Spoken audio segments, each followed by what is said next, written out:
사람이 누군가를 정말 보고 싶어 한다면 거리는 의미가 없습니다. 그 길이 아무리 멀고 막힌다 하여도 어떻게든 찾아갑니다. 그렇듯 사도 바울도 로마에 있는 성도들이 너무도 보고 싶어 찾아가고 싶었습니다. 로마의 교회는 바울이 개척한 곳이 아닙니다. 얼굴을 자주 보며 살아온 사람들도 아닙니다. 그런데도 바울은 그들을 사랑하는 자들이라 부르며 그들을 위해 날마다 기도하였습니다. 그리고 얼마나 만나고 싶었는지 11절에는 내가 너희 보기를 간절히 원한다 하였고 10절에도 어떻게 하든지 하나님의 뜻 안에서 너희에게로 나아갈 좋은 길 얻기를 구한다 했습니다. 하지만 13절에 바울이 여러 번 그들에게 가고자 하였으나 지금까지 길이 막혔도다라고 말씀합니다. 여러 가지 이유들이 있겠지만 가장 분명한 것은 아직 하나님의 타이밍이 아니었던 것입니다.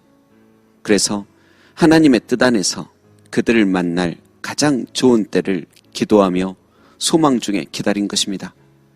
여러분, 우리들 역시 살다 보면 누군가를 간절히 만나고 싶지만 그 길이 막히는 때를 경험합니다.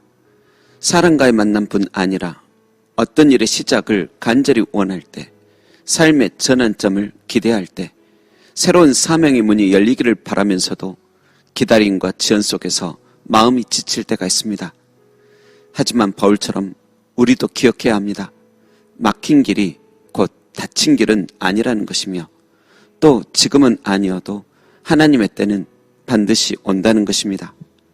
바울이 하나님의 시간을 기다리며 낙심하지 않듯이 우리도 소망 중에 기다리며 실망치 말아야 할 것입니다. 그런데 사도 바울은 왜 그렇게까지 로마 교회를 가고 싶어 했을까요? 첫째는 복음을 전하기 위해서입니다. 15절에 보면 그러므로 나는 할 수 있는 대로 로마에 있는 너희에게도 복음 전하기를 원하노라고 말씀합니다. 아니, 복음은 로마 교회에 이미 전해져 있는데 무슨 복음을 더 전해야 할 것이 있었을까요? 여러분, 바울이 전하고자 하는 복음은 새롭고 신비한 또 다른 복음이 아닙니다. 성도들은 아직 이해를 못하는 복음의 진리를 더욱 깊이 있게 전하고자 하는 것입니다.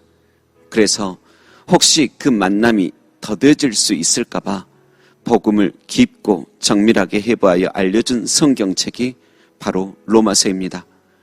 여러분, 성령님께서 바울을 들어 전한 복음이 얼마나 위대했는지 이 로마서는 역사적으로 수많은 영혼들에게 영향을 미치고 세계사의 흐름을 바꿀 정도의 중요한 역할을 하게 됩니다. 세상의 중심과도 같던 로마 안에 있던 교회가 복음 안에서 깨어나니까 온 세계에 그리스도의 복음의 향기를 퍼지게 하는 놀라운 일을 감당하게 된 것입니다.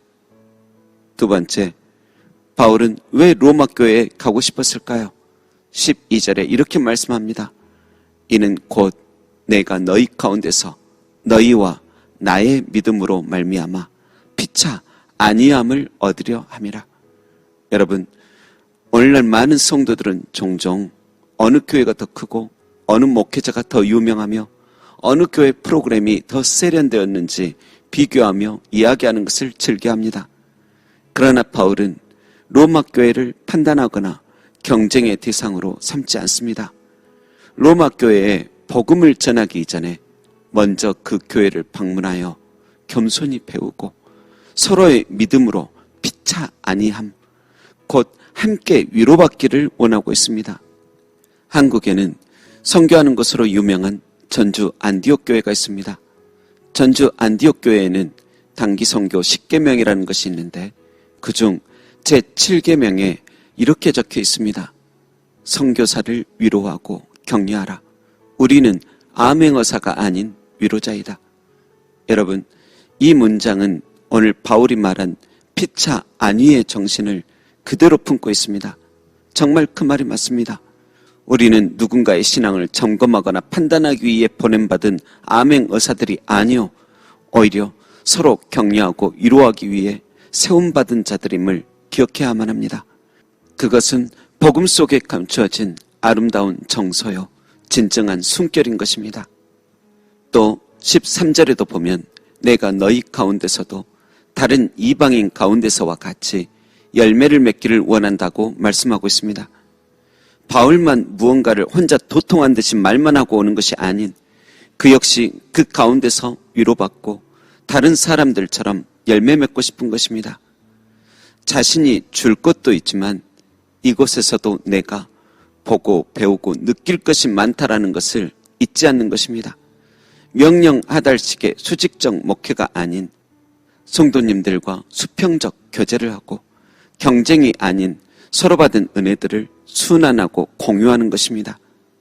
그리고 세 번째, 바울이 로마 교회로 가고 싶었던 이유는 14절 말씀처럼 헬라인이나 야만인이나 죄 있는 자나 어리석은 자에게 빚진 자라는 마음이 있었기 때문입니다. 바울이 예수님을 믿기 전 행하였던 수치스러운 과거들과 죄에 대한 기억들을 하나씩 지워가고 죄송했던 모든 것들을 하나씩 갚아가며 날 용서하시고 구원하시며 이방인의 사도로 삼아주신 그 사랑을 갖고 싶은 심정으로 복음을 전하는 것입니다. 마지막으로 다시 15절 말씀을 보려 하는데 나는 할 수 있는 대로 로마에 있는 너희에게도 복음 전하기를 원하노라 말씀합니다. 여러분, 할 수 있는 대로라는 말은 언뜻 보면 어중간해 보이지만 실상은 주님의 뜻에 그 모든 것을 맡기는 참 깊은 신앙의 언어입니다. 스스로를 과신하지도 않고 그렇다고 게으르지도 않으며 최선을 다하되 결과는 주께 맡기는 사람의 성숙한 표현입니다.